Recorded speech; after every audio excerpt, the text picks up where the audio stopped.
Alright, so these are the textures we output from Mari. And so what we need to do now is we need to bring these into Maya.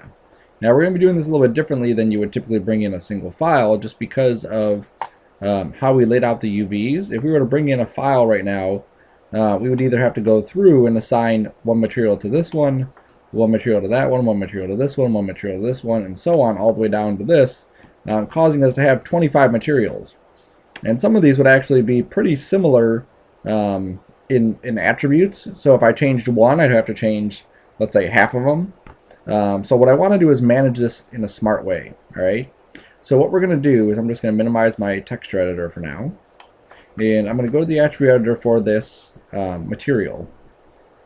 Okay, so there's the surface shader. I'm going to right click on the word out color and say break connection, and that gets rid of that checkerboard. And then what I'm going to do is click on the map. And in the map, I'm going to go to layered texture.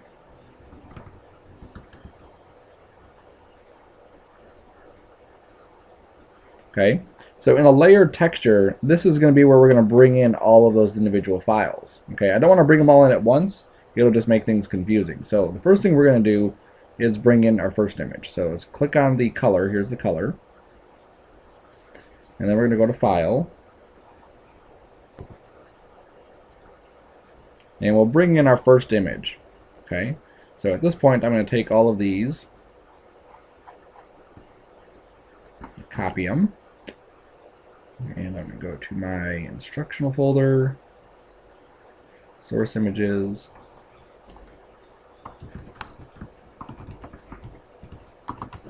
and I'm just going to paste them in this new folder I created just to keep things nice and organized. Okay, so here's my texture for Saber. I'm going to go down to where my colors start. Here's my color, and I'm going to grab the very first one, 1001. Okay, if you look at them, they're kind of numbered in a certain way, 1, 2, 3, 4, 5, 11, 12, 13, okay? So I want to grab 1001. Then we're going to start adjusting some of these parameters. So right when I bring this file in, what happens is we can't see it doing this, but this file is actually repeating itself, you know, an infinite number of times. If we look at the UV texture editor, we grab our pieces again. There they are. Did I miss something? Yes, I did. There we go. Okay. So even though we only see it in this bottom right corner, it actually repeats itself every one of these squares. Okay. So when it repeats itself, we're getting this same texture on all of these pieces, and it really, for what we're doing here, it doesn't really make sense to have that repeated all over the place. All right. So what we want to do is we want to tell it not to repeat. So I'm going to go back to that file. I'm going to go to the place 2D texture. I'm going to turn wrap U and wrap V off. Okay, so then what that's going to do is it's going to not allow it to repeat. Okay, so if you lost that part of it, you can just click back on a piece, go to the surface shader, click the arrow here, make sure we're on this one, click the arrow here, and then just tell it not to wrap. Okay. Now I also want to go to my file 55 and turn my filter type to off. This will make sure there's no blurring or anything happening to that. All right. So there's the one file. All right. So that's no big deal, but that's only this bottom piece here. Okay. This stuff right here on the bottom, right there, that's all we've textured. Oops. Grab the faces for this one, and then isolate it so we can see. Okay, so that's the texture we just brought in, was that one there. And for this one, there's really not a whole lot of texture even happening on it. There is some stuff here, and there's a little bit of streaking, but these are really on the inside, so we're not really even seeing these too closely, so it's not even like a huge deal, you know. So let's go back to unisolate. Let's grab this again. All right, so now what we need to do is we need to bring in the next one. And the next one we want to place right here. Okay, so let's go back to our layered texture. I'm going to click in the blank space here. Okay, and that creates this green one. And then I'm going to click on the map. I'm going to go to File. Again, I'm going to click on the folder, and then I'm going to go find the color 1002. Okay. Now if you look at the number 1001, 2, 3, 4, and 5, then we go 1011, 1012. And these each correspond to units on here. So this right here is 1, 2, 3, 4, 5. This one is 1, 1, 1, 2, 1, 3, 1, 4, 1, 5. This one is 2, 1, 2, 2, 2, 3, 2, 4, 2, 5. Okay. So that's what we need to do is we imported it. Okay, so it gets set up right here. Then we just need to offset it to that next spot. All right. So filter type, will set that to off. Let's go to the place 2D texture. Remember, we don't want to wrap it. Okay, but we do want to offset it. And here's how we offset it: is this translate frame. So I just say translate it 1 unit over to the right. Okay, the U direction is right and left. The V direction, which is the second number, is the up and down. Okay, so now if I marquee this, okay, you'll see that we don't see the texture on there. Under image, I can actually go to display image range. There we go. And I can change my image range to 5 and 5. That's how many I have going across and how many I have going up and down. And I can say apply. And you'll see even with this, it's really not going to show that update there. Okay, so if we had a tileable texture that we wanted to see, that may work.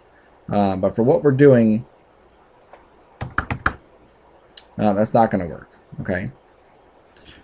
So just so you're aware of, we have that option there. But what we need to do is kind of verify that it's working before we move any further. So let me grab the pieces. Okay, that way I can see which ones they are. And I can see that it's this top here.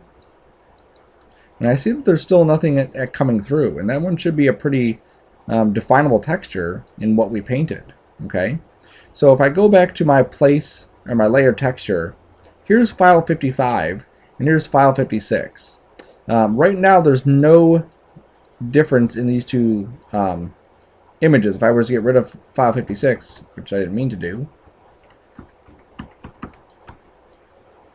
come on, there we go. Thinking. There it goes. Then it comes back. There's no difference in this file. What I have to do is on file 55, I also have to come down to the color balance and take this default color to black. Okay? And then what's going to happen is it's automatically just defaults everything to black that's not part of that color. And then I'm going to change this blend mode to add. Okay? And what you're going to see now is that we get this other color here. Okay, now the reason we added it to add is so that it takes this color and it adds it on top of that one. So that black color that we had here for the default is just like the base. So there's no color, and then this is just going to be added on top of it. So each one of these is going to be an add. Then I'm going to click the next one, click the map, click the file, click the folder. Let's go down to color number 3. Change this to off. Go to our place 2D texture. Take the wrapping off. And then take our translate frame and set that to 2. Okay? So whatever number we have here, we're going to use that number minus 1. Okay, because the first one was 1, second one is 2, the third one's going to be 3.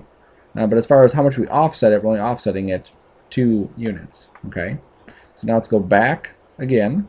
Let's make sure our default color is set to black. So it's going to be a standard thing. We always want the default color to be black on this. And let's see, this one is set to add. Good. Okay, so now let's see where that one's at. Grab pieces, and some of these you may have more or less texture on them. You may not see a whole lot of difference when you start adding these. It's only when you get done with it that you really start to see a difference. So here we just have this part right there, and you can see if I look really close, yep, I definitely have some sort of texture coming through from that. Okay, so now we're just going to keep doing the same exact thing over and over again. Okay, but we're going to do a little shortcut in a second. So let me grab this just for fun. All right, so let's go back to the surface shader. Let's go back to our color. I'm going to add another one here. Set this to add. Click on the map for the color. Go to our file. We know the default color is black, so let's set it to black. We know that the filter type is going to be off. Let's click on the folder, and now we're going to grab the next one on the list. So this should be number 4.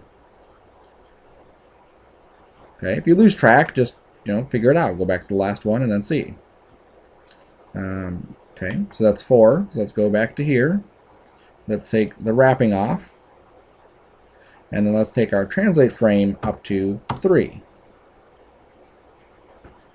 Okay, and then again, somewhere on here, we've updated the texture. Now where? We don't know yet. We'll just verify and go back to this. You'll see that filter or file 57 is set to none. It's a very easy thing to forget to make sure that all of these are changed. So by setting this to add, then we'll add that back in. I can see right here where this texture is actually starting to come through. Okay. Now this is not my final texture, this is just the one I was painting in the class, just kind of messing around. So I'm going to click on the thing again, set this to add, click on the map for color, go to file, click on the folder. This one should be 10015.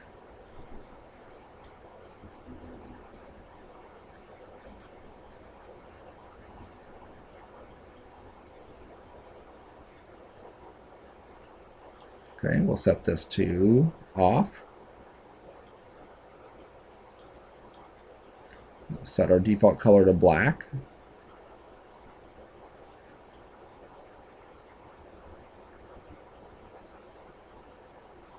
Now I'm going to go to my Place 2D texture, turn my wraps off, go to my Translate frame,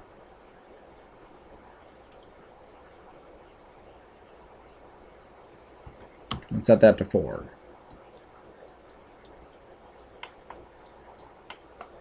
Okay, so now let's go back to our texture editor and just verify that what we're doing is actually working correctly.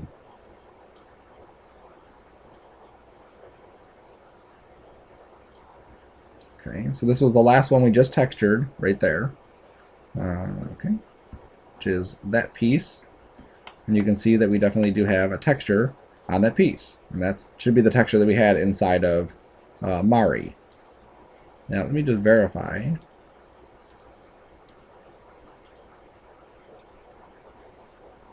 Yep, just wanted to make sure I grabbed the color one, which I did. Okay, so that's the first 5. Okay, now this process that we're going to do,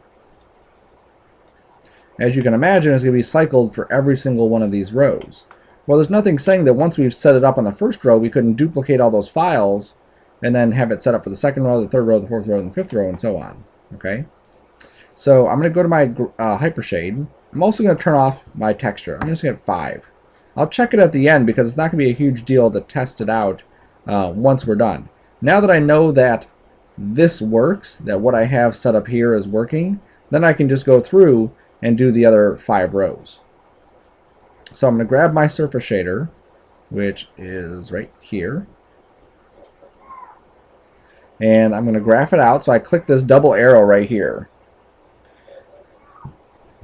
Alright, so here's my surface shader, and you can see, if I just show the bottom area, you can see here is file 55, 56, 57, 58, 59. And if I were to click on file 56, this is where it starts to take a little bit longer because everything's kind of updating as we're moving along. Filter type is off. Oops, the default color is not set to black. Let's pull that down to black. And obviously that's going to affect our coloring on it. There we go. Okay, so we can double check these again just to make sure. File 57.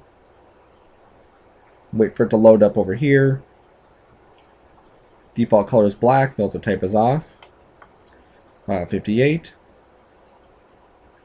It's thinking. Filter is off. Default color set to black. File 59. Default color is black. Filter is set to off. Okay. Then when we come in here for the place 2D textures, the wraps should be off. And then for the first one, there's no translate frame because it's right at 0. For the second one, it's at 1. For the third one, it's at 2. For the fourth one, it's at 3.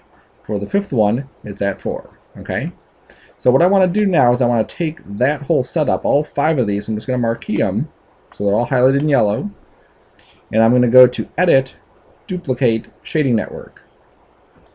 And what you're going to see is that now we have an exact copy of that whole setup, each one of these things. Okay? And you'll see that they're numbered in order.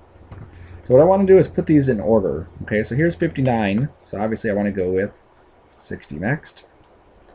And then 61. Come on. And I'm grabbing both of them, I'm not just grabbing the one.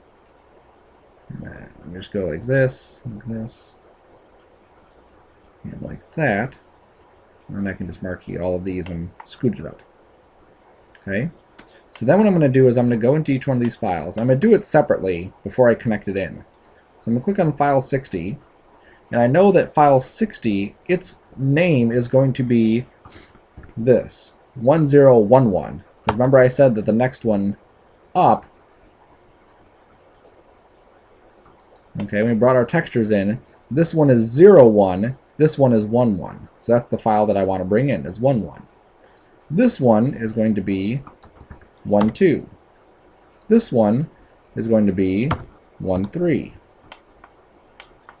This one is going to be 14. This one is going to be 15. And now that I see that that one already is 15, I think I may have mislabeled that one, which should be 005. There we go.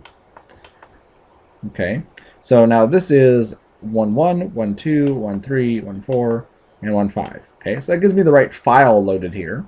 Now I'm going to go to the place 2D texture and just translate the frame. Before we were translating the U, so it would go to the right. Now I want to translate the V. So 1 for the V here. Go to this one. Oops, sorry, that one. 1 for the V there. And you'll see it already has 1 for the U and 1 for the V.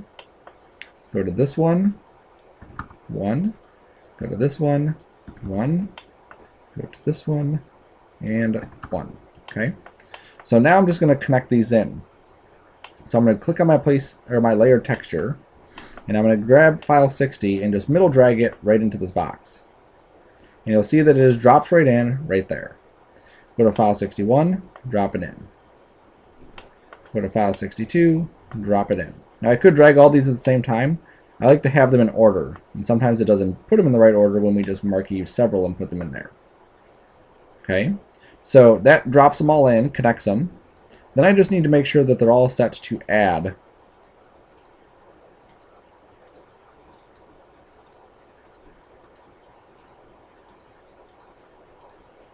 Oops. Add. Okay, now just to test it, let's scoot this down. I'll hit 6. And I should see more of these textures now getting loaded because they're all loaded inside of this thing. And initially, you're going to think this is a lot of work. What I think I want to do is just have 25 different textures, and you definitely don't want to do that. Okay, so now you can see all my textures are loading up right inside of this setup here. Okay, which is perfect, exactly what we want. So then we're just going to keep going. So we're going to do these in sets of 5. So I'm just going to grab these 5 again. I'm going to go to Edit, Duplicate, Shading Network. Again, we put them in order. Okay, we want to keep the numbering straight. 66, 67, 68, 69, 65 goes there. And we order these like that. We come back down to 65. Now instead of this being 1011, it's 1021. Instead of this being 1012, this is 1022. And then this one's going to be 1023. And this one's going to be 1024. 1024. And this one will be 1025. Okay, and then we come to our translate, and we're just setting all the V's now to 2. That way it'll go 2 spots up.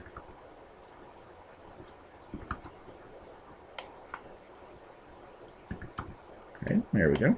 So then let's grab this again. We click on the layer texture. We middle drag file 65 into the box. Middle drag file 66. Come on. Oh, I still have my texture showing, so I was trying to update in the background. You just hit 4 on here.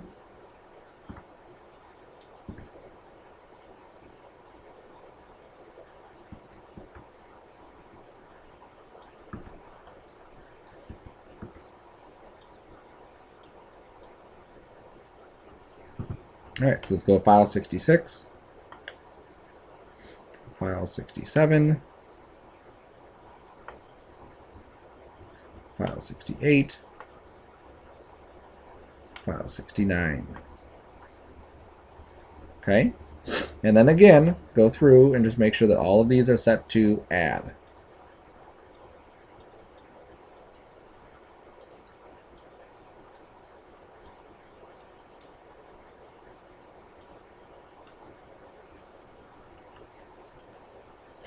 And again, you can come in, hit 6 after you're done with all of them, and then check it out. Obviously, you want to save too as you're progressing along. You don't want to do all this work and then it crashes and you have to go through this whole process again. Okay, so you can see how all my textures are now coming in. They're lining up exactly where they should be lining up at. You can see the little splotches around my screws. Perfect. Okay, you can see the line right there. Now, if you were to, let's say you're working on this process, just so you can see some of the steps here, and let's say you duplicated this, and then you closed the hypershade. If you go back to the hypershade, that's not going to be listed there. Okay, all your stuff that you just had isn't gone, it's just not showing. So I go back to my surface shader, graph that out, and it would show me all the stuff that's connected to it, which is what we had before. And then I can go to the textures, and in the textures, this is going to take a second to load, but it'll show all of my textures that are inside here. So all these last files that I just had will show all of those.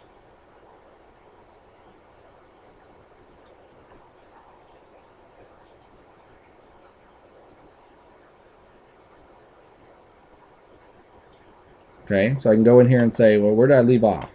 69. So I know that I need 70, 71. I'm just shift clicking. 72, 73, 74. So then I'm going to take these and just middle drag them down here. Don't want to take all of them. Come on.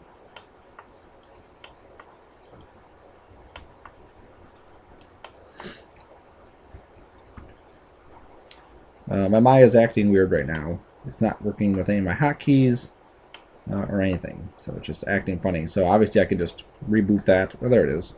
It was there, it's just hiding. There we go. So again, we can put them in order. Now things are still there, they're just not showing right now. And the order really doesn't matter as far as connecting things up.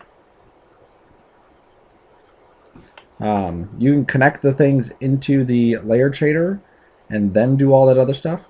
Ooh, too far. Okay, it just makes it easier for me because it's a bit quicker. Okay, because as we start to connect stuff into this, it's going to start to try to update it. So here's 70. Oops, come on. Drag that. Here's 71. Good. See, right now it's trying to update. Not the file, or not the model itself, because the model is in wireframe, but it's trying to update my texture. Oops, not wireframe. We were in wireframe. Alright, so 73, 4, 1, there it is. One got up here. So I'm just going to go to my layer texture, middle drag 71 to mix, middle drag 72, Okay, and it goes a bit quicker without that. But once I start to update things, then it's going to go a bit slower because we have all these textures kind of loading and trying to figure out what's happening with this. So let's go back down to our layered texture. I'm going to hit the graph button, and that way I'll get access to all of the things that I need. Okay, number 74 is now going to be 1035. 73 will be 1034. 72 will be 1033. Okay, again, it seems like a complex process, but you have to understand this kind of stuff because it just makes your workflow in your life a lot easier. Okay, and then we just go here to our translate, and we just take the translate up another number. I like doing them, like I said, in sets of 5 because it just makes things a lot easier to do. There we go. Okay. So there we go, and we would just do this again for that last row. The same exact process. You need to go through it again, rewind it. Just make sure you update the numbers. So it'll be 4s here instead of 3s. And then on the file itself, you'll be changing this 3 to a 4. Okay, and you'll see that's where the last ones are. I have these extra ones. Those are this is actually my old texture that I was using, but that's it. Okay, so I'm just going to jump over to my other file real quick. Textures, that's that one.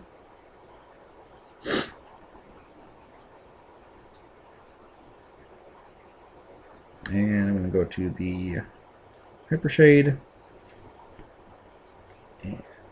My surface shader. Okay, so here's my surface shader set up just like that. Now the reason I left it on the surface shader and not created a Mia beforehand is because it just makes life a lot easier just to set this thing up on something just flat. Just, there's my surface shader all set up on here. Right now it's not on there, but that's what it would be. Okay, it would just be all lined up and working perfectly as one big shader. Okay. Once it's done thinking. Alright, so it didn't load the texture anyway because it was just too big, too much stuff going on. Alright, so, but what we like to do is have it on the surface shader, set it all up here, and then we can use this, okay? So this layered texture is what we would then connect to the materials we want. So what we would do, and this is, my method for doing this, there's a bunch of different methods that you could use. I'm going to grab all the pieces. I have a bunch of other stuff in my scene, but I'm just going to grab them all and isolate it just so we can see, what we're dealing with. Okay. I'm also going to rewind this just so we're back to being set up here. So I'm going to grab everything. I'm going to assign a Mia. Okay. So now we just have a flat Mia. Nothing, fancy about it. Just a regular Mia. And for the color for this Mia, I'm going to pick one of my materials. Now I want this to be my brushed metal Mia. Okay, so I'm just going to drag this layered texture, which I'm going to rename, if it will let me rename it. Once you get to this kind of file, it gets, you see how many files I have here. Very, very slow. Color layered texture. So I'm going to go back to my Mia, which is my brushed metal. Brushed metal, here we go.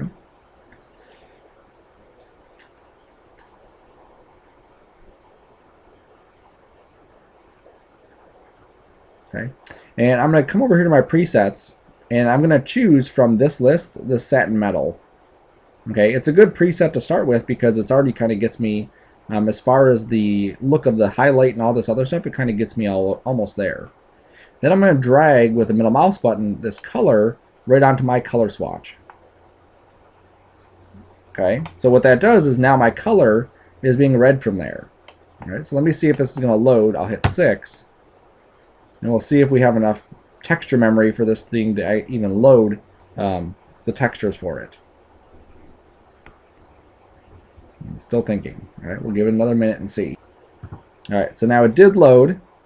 If I turn my wireframe off, there we go. You can see, everything has that same material on it. All right, but they all have the same properties right now. It doesn't really look the way I want it to look. And I also come to my viewport option box here. And where it says max texture resolution, I'm going to just set this to 256. And then reload all the textures.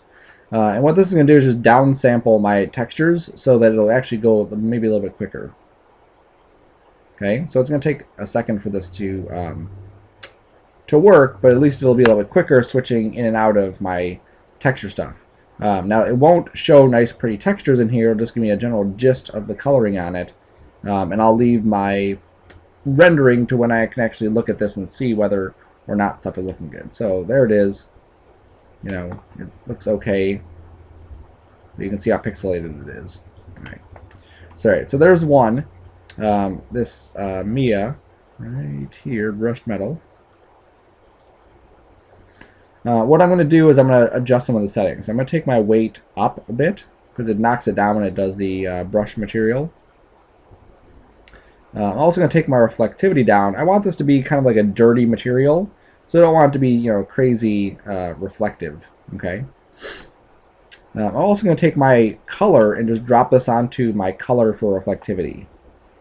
And what that does is just gives it a little bit more realism in how it's reflecting these colorations. So a red item would reflect and it would have like a red tint to it. Okay, it's kind of like that.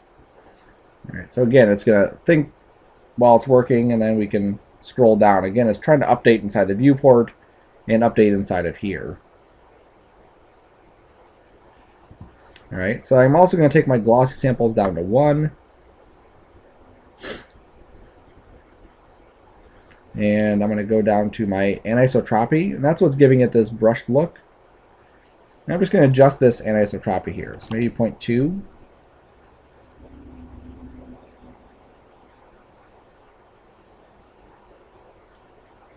Turn this off right there. Okay, I'm just going to look at the sample that I have here.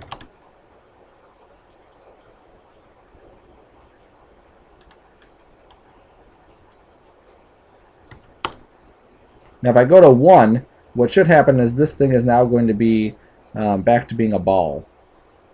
Okay, instead of it being stretched out, this should update, and it's just not updating right now, but that's what it's typically going to do. So I'm going to leave it at 0.25 or so. There it goes, now it updated. So putting it back to 0.25 will give me a nice stretch look. Glossiness, reflectivity.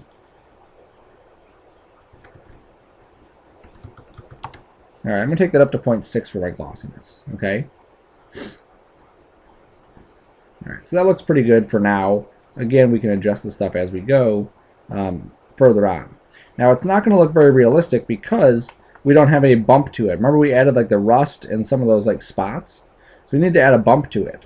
Now, our bump map in this folder is the same thing as our color map, where we have all of these different ones. What we don't want to do is go through the whole process of re-importing all of these. So what we can do is we can duplicate this guy. There we go. We can duplicate this guy, which will duplicate all the stuff behind it, and then we can just update the file itself to be just the bump one. Okay, so I'm going to grab the color. I'm going to go to Edit, Duplicate Shading Network. And again, it's going to take a second because it has to duplicate all of the stuff. Whoa, holy cow. And then I need to find it. Now, obviously, that's going to be a little bit tricky to find it, so I'm just going to go to my textures. And inside here should be that layered texture. Okay, here's color layered texture right here.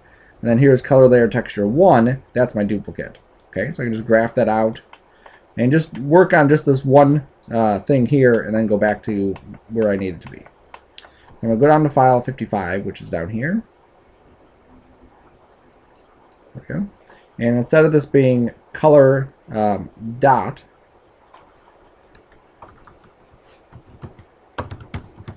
we're just going to rename it to bump. Okay, and that'll put, it's automatically in the same spot.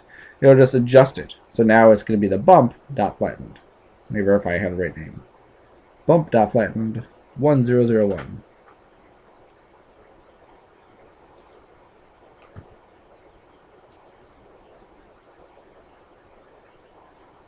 No.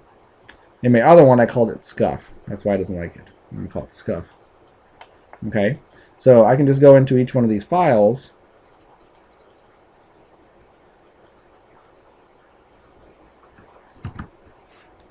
Call it scuff.flattened. Go to the next one. Now you can't do these as a group. I gotta do these one at a time. But there's only 25 of them. It's only gonna take you a few minutes to do. So you just go through that process of renaming that, or you can just click on the folder and then just find it. Whichever way is easier for you. It's always good to be able to practice your typing while you're working. Okay, I'm just making sure it's not updating there. Now it is updating the stuff inside here, so I could probably switch to something like this, and I won't try to update that texture as well.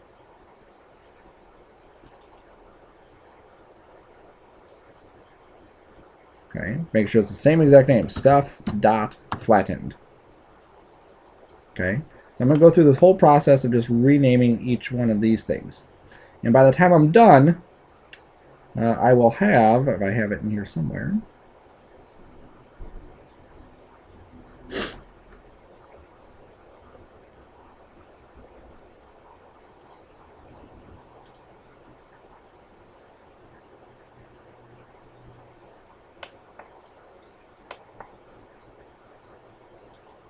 verifying this is the correct one.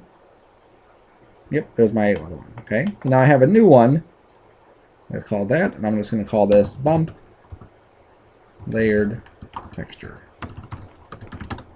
Okay, so then I can come back to my Mia, come back to that brush metal, and then under the bump, I can just middle drag this bump map onto my standard bump and give it a respectable value, 0.25 or so. Okay, so now if I were to come in here and let's save this as,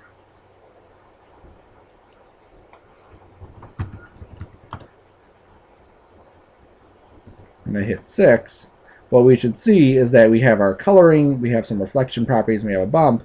Obviously we're going to need to render it in order to see any of this detail work. Okay, and it's going to go a bit quicker on the school's computers, because at the school you're not recording a lecture and the computers are a bit more powerful. This is a laptop, so it does go a bit slower. Okay, so let me turn my wireframe or my thing off there. I'm not sure why it's white. We'll find out. I'll go to my render settings, and I'm just going to turn some of my settings down. Okay, unified sampling quality, I'm setting to 0.13. Turn my final gather off, and we can render it and see what this thing is actually going to look like. Okay, now this is just the one material. Okay, we set up one material, we assign it to everything, that way we can see what everything looks like with this shiny material on there. Then we can set up another material for all the black stuff, and then we can set up another material for all of the screws, let's say, and then another material for all the light bulbs or whatever. So however many materials you need, then you can just set up those things individually. But we're still just going to pipe in that layered texture right into it. Alright, so right now what we're looking at is that one material on all of these. So you can see how that same material is affecting the black, it's affecting this, all of it's being affected the same way. They all have the same reflectivity, they all have the same bump, they all have, everything is exactly the same except for their texture. That's the only thing that's different. Okay, so I can hit escape just so we can see that. It is grainy because of the setup of my scene, and this again, this is white because it literally my video card can't support all of this stuff. Okay, so we're just going to keep pressing on. Alright, so now this is my brushed metal right here that we've set up. If I needed to change anything, I could obviously change stuff. If I wanted to focus in on one item, I could just focus in on one item. I could grab, just let's say that. Okay, and under my render settings, there's actually a render selected objects only. Okay, so if I grab that plus a light, because you need a light,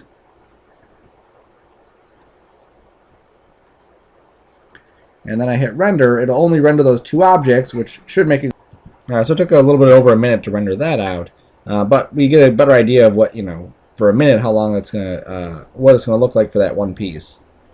Okay, so then what we can do is we can just go through and then just grab the pieces that are going to be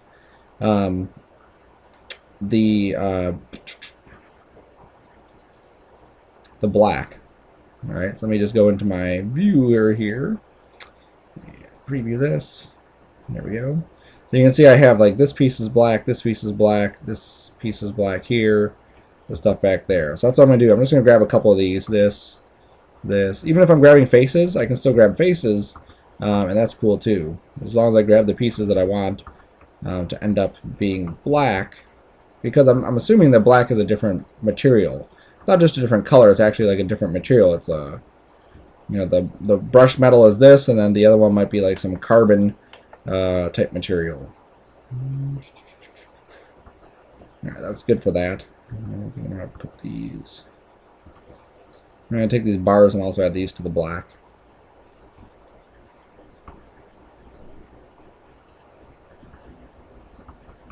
And then that guy there, that guy there. Okay, good. So then I would take this and I would create another new Mia. And this will be the black metal Mia. And then the hypershade, I just have to go to my textures. And here is my colored layer texture, right? So I just middle drag that onto color. And then here's my bump. Middle drag that onto standard. Adjust the value, 0.25. And obviously I can adjust the properties too. You know, maybe I want the black to be a really softened reflection.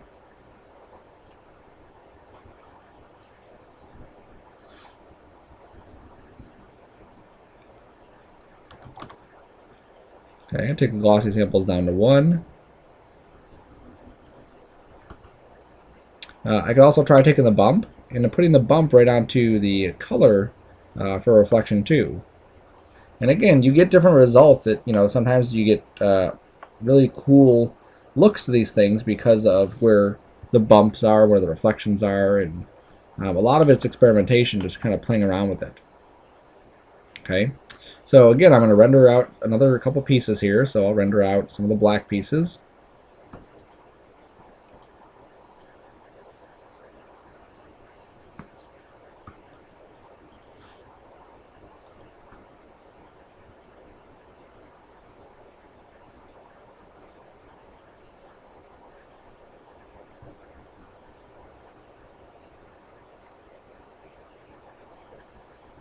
And it's starting to go, again, really, really slow.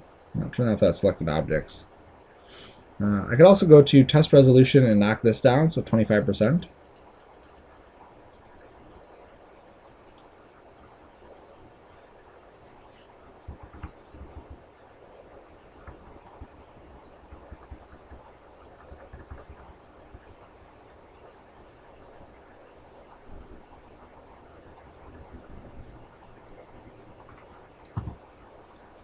So now it's rendering at the smaller resolution, but then you can, you know, it's obviously too grainy to do anything with, except for to look at coloration. Okay, and see what you're liking. Maybe it's too small. Go to your color management or options, test resolution, take that up to 50% or so, or 75 or 110. Reset it, go back to 960. Okay, so then you can go through and say, okay, well, those are the blacks, those are the silver ones. So let's take the light bulb here. Maybe I'll add a different material to the light bulb because that's going to be something that's more glass. So we assign a Mia. Light bulb Mia. Always start off with a base if you need to, thick glass.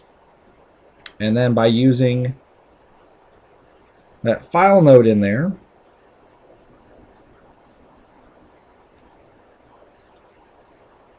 and it just makes things a lot easier. This one doesn't really necessarily need a bump.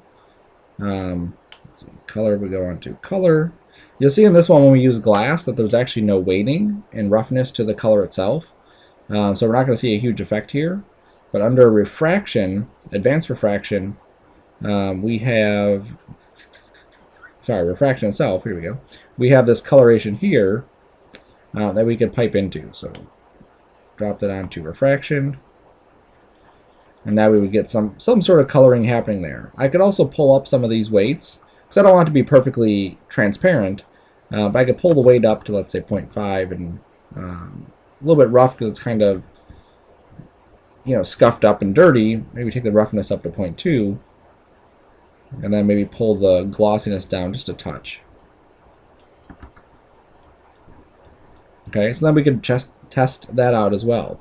So anything that I think is going to have a different material, or I want to customize the material more, I would do that too. So like these lenses here, I would do that too as well, because the lenses, obviously, they're going to have some transparency to it that I want to make sure is incorporated. This back button here, I would also add that in there if I wanted it to kind of glow or anything like that. Okay, so you just go through the process of, number one, getting all those files in here, then number two, going through and adjusting which materials are on which objects, and adjusting their parameters to get them set up accordingly. Now the other thing that you can do is, let's say you decided, oh, I want to change one of my textures. So you go into Mari, you repaint your texture, you re-export it, and you re-put it back into your source images folder. And as long as the names are all the same, so it's still called bump flattened, or it's still called color flattened 104, whatever it is, then it's fine. It'll just overwrite this one, and then in Maya it'll automatically just update it. So once you have that set up, you have the good a good workflow back and forth now, where you can constantly go into Mari and paint some stuff, save it out, bring it back into Maya, and then see how it's going to look. Okay, very quick and easy. It's just a matter of mentally going through that process of, you know, what am I actually doing here? All right, so that's going to be the texturing part of this. And again, you just go through and set those up. Now, I'm going to reopen my file again just so we can take a look at it.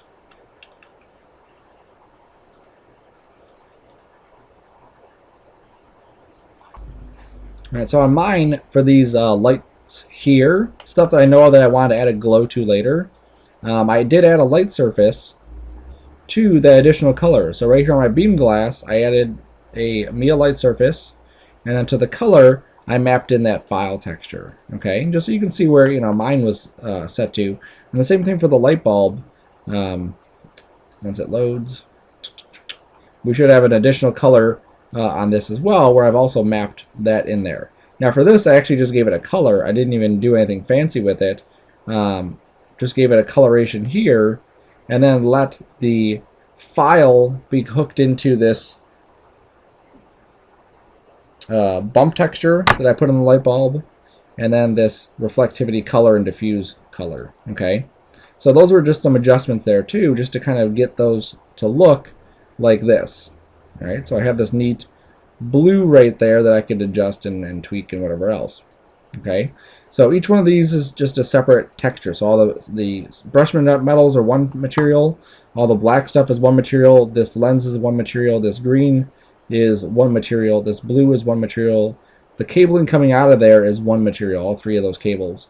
The light switch is another one, and then I believe I left the screws on the same one as the brushed, just because they look pretty close to that. Okay, so that's as far as texturing that you want to go. For lighting, you obviously want to light this thing appropriately. Thinking back to our product assignment is how, you know, you can kind of look at this lighting assignment, or this lighting portion. So I have an area light. Intensity is crazy high. It's set to quadratic. Under mental ray, it's set to use light shape, rectangle. You know, turn those things down. And then I also have on the outside of this, I have basically it's the bottom of a cube with some bevels. So I created a cube. That's not a cube. Like this. And I just deleted, you know, those faces there. And then I just added a bevel and rounded this off. All right, so you can see the kind of surface I get there, and it gives it a nice little backdrop for this whole scene. All right, and then I also added, if you remember back to the orientation videos, I added some image-based lighting. Okay, and this was an HDR that I found online. It was a free one, and it just adds some nice lighting into the scene just to kind of help give a little bit more reflection in here, especially with this big open area. when you start to get stuff reflecting in here or from here, it's basically pitch black. So you can't even see that stuff. Okay, so so that's what I have set up for the rendering part of this, for just getting it to look the way that it looks.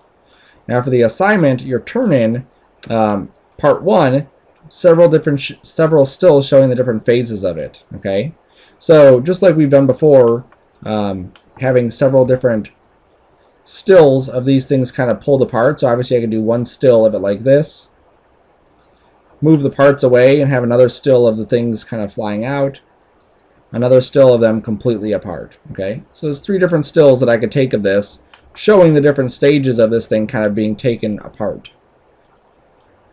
Okay, now for the next part of this, a movie showing the items working. That's going to be a little bit trickier, obviously, because we have to actually move all this stuff in a way that makes sense. So I'm going to do a portion of this just so you can see it, or actually just analyze a portion of this so you can see it. What I want to do is work from the outside inward. Okay, I wouldn't want to take this piece and try to move it out, because it has to go through this cap, and that obviously doesn't make sense. So I want to start with the cap. All right, so I'm going to take the cap, and let me just delete my keyframes on this so you can see this part happening. I'm going to say, let's say at frame 1, I want the cap to start unscrewing. So I'm going to keyframe this. So I highlighted my translation rotates. I right click and key it. I'm going to go up to, let's say, frame, let's say 20. And I'm going to rotate this. Okay, so I'm rotating it, left, because that would be unscrewing. I'm going to set a key again. And you see I already animated this thing kind of coming up, which is fine. And then at frame, let's say 40, I want this to be off. So I go to frame 40, and I pull it off. Key it again. All right. So now all we've animated is this thing unscrewing and then popping off. Okay. Then I can go to the next element, which I think would probably be this guy, and do the same exact thing. Okay. Now here he's actually like screwed in. Now that this piece here, I'm assuming wasn't really screwed in. There was just a screw there holding something else to something else, right? But so for these, I need the screws to come out. So for this, I need to make sure that the screws are obviously able to go the correct direction. So you can see that their orientation is facing this direction to come straight up off of it. If it wasn't, and it was like this, it's going to be a little bit harder to animate these things coming straight out, right? So under my move tool here, I've set this to object, right? So you double click the move tool, set it to object, and then you can animate these. So again, we just set a couple keyframes, okay? And let me just grab one of these so you can see it. So here's a keyframe right here of it just being planted right where it's at, so I set a key. Then I went up a little bit, and just pulled it out and just rotated it. And then went here and pulled it out even further. So it's the keyframe here, and a keyframe there. Okay. Now I could get away with just doing 2 keyframes. There we go. But I really like having the third one because the third one actually stops it from spinning. So from here to here is when it's spinning, and then from here to here it's just moving. Okay, so I've animated that coming off. Then I do the same thing for this. I say, okay, well, where do I want this to start coming off? I set a key, right click, key selected. I go up to where I want to actually be off. I move it off, just like I did, and I right click and I key selected. Okay, so that's what you're going to do for each one of these parts. And you'll see how this is going to kind of look like it's coming together in a fashion that makes somewhat some sense to it. Okay.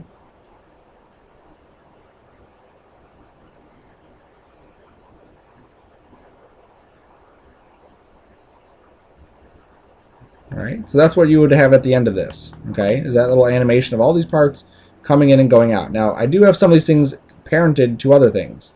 So this guy here, because he moves with that, is parented. So this, click that, hit P to parent it. This, click that, P to parent it. Okay, so all those things I wanted just parented together. I didn't need to show each one of these coming off of the other one. but I could have if I wanted to. Okay. So that's going to be a little bit tricky, especially if you're not used to animating stuff, but you'll see how it's not terribly difficult once you've gone through the process of just kind of breaking it down. Okay? Figuring out how this thing is supposed to become a part, and then makes it just a lot easier. Okay, and you can actually get away with, not everything working out perfectly as far as how it works, but typically it's going to turn out pretty good. As long as you have just some basic movements associated with it. Okay. Now the other thing that I've done, let me grab the whole mess here. I'm going to go to the graph editor, and I wanted to make sure that each one of these was set to what's called easy ease. So the bottom of the graph is nice and soft. The top of the graph is very soft. So what I can do is I can grab all the keyframes and then just click this one right here. This is just flattening it out. And what that does, it just creates this nice smooth transition for each one of these pieces. So none of them are just going to start jumping out. Oops, that's the wrong area. If I set it to something like linear, it would look weird. Okay, so set it to this flat one, and you'll be delighted with the results. Okay, all right. So that's that guy.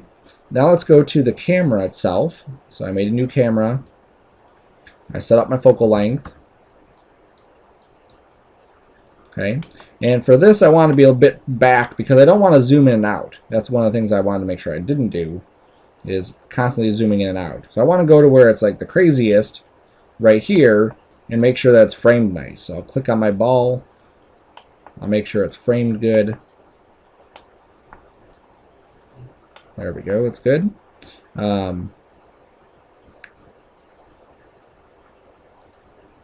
like 120 or so. Let's say 140. I'm going to set a key. Just hit S to set a key, go back to the beginning, spin it to the other side, set a key. So now I just have this animation. You'll see that it jumps, that first part just jumps out of frame real quick. Okay, so maybe I want to pull it back a little bit at the beginning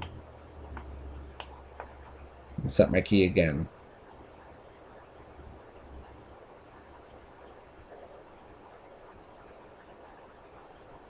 I could also take this and use my dope sheet, window, animation editors, graph editor, dope sheet, they're all animation stuff in here. And I can grab the keyframes and just middle drag them down and adjust where that's going to happen.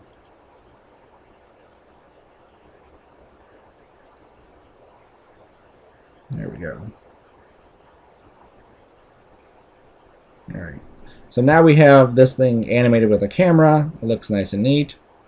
And so we would just set this up to render. So for my specific rendering, I did Final Gather with 1 bounce.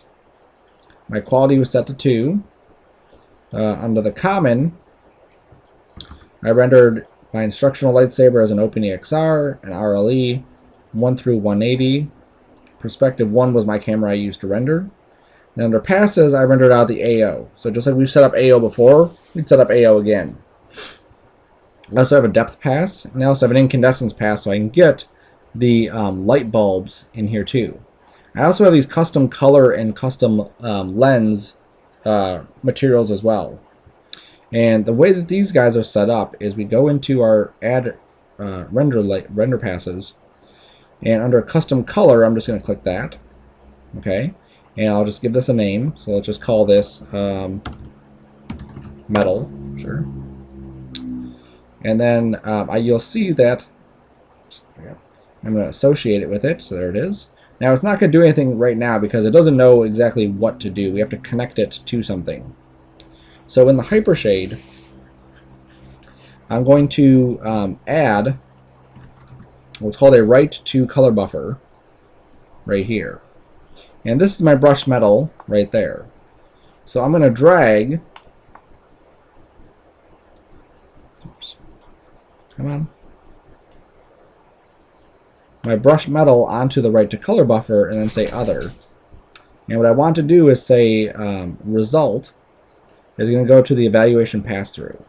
Okay. Now that doesn't really mean anything to you right now, but what this is going to do is once I go to this write to color buffer now, I can associate it with that metal pass. Okay. and I can give this a color. Let's say yellow. Actually, let's go something else. Say blue. Okay. I'm going to go to Nuke, and I'll show you what my pass looks like.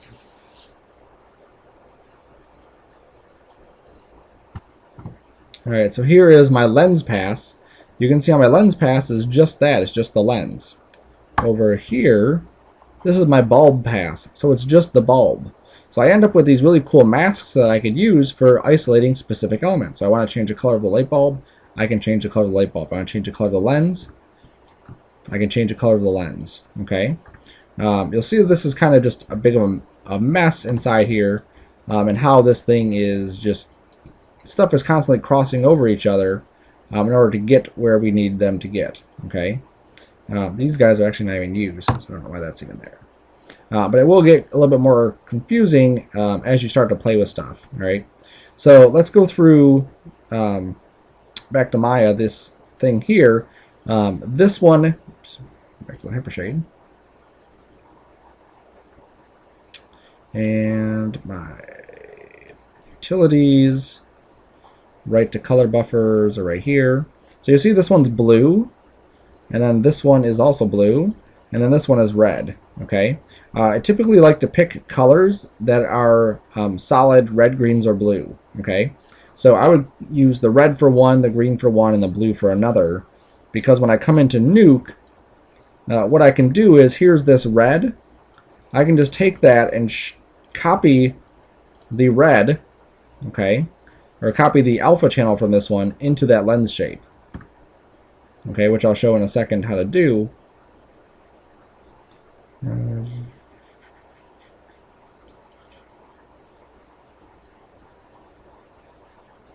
Oh, there it is, lens. Okay, so there is that lens right there, right? That just makes it a little bit easier to take that and pull it out. Essentially is what we want to do. All right, so just using these solid colors really helps make that process a bit easier. Okay, so I set that guy up, made sure it worked, made sure my ambient occlusion looked good. Here's my ambient occlusion from this rendering.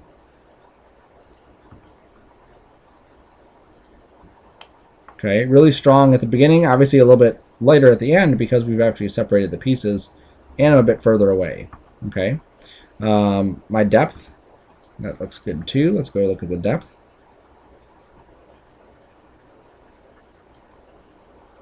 Okay, really strong depth there. Incandescence, let's look at that. Oops. There we go. So I can see the light bulb, I can see my lens, incandescent, so I can add glow. Gorgeous. Okay, so then I'm ready to render. So do the same stuff, batch render it, let it go. You may have to come back and re-render several different things. I know on mine it took a couple days to render this out just because it was so complex in what was happening in there. Alright, so that's it. That's the Maya part of this. I'm saving it and then going on to the Nuke part. So obviously you want to pause it or go and do all your Maya stuff now. In the next video we'll make sure that we go through the Nuke part of this. And even the After Effects part, which is a bit neat as well. There it is. Where we can actually come in and add little text callouts to this. Okay, like that, you can see all these little text callout things, which make the piece look, really nice. Alright, so that's this video, and then the next video we'll go through the Nuke and then the After Effects part.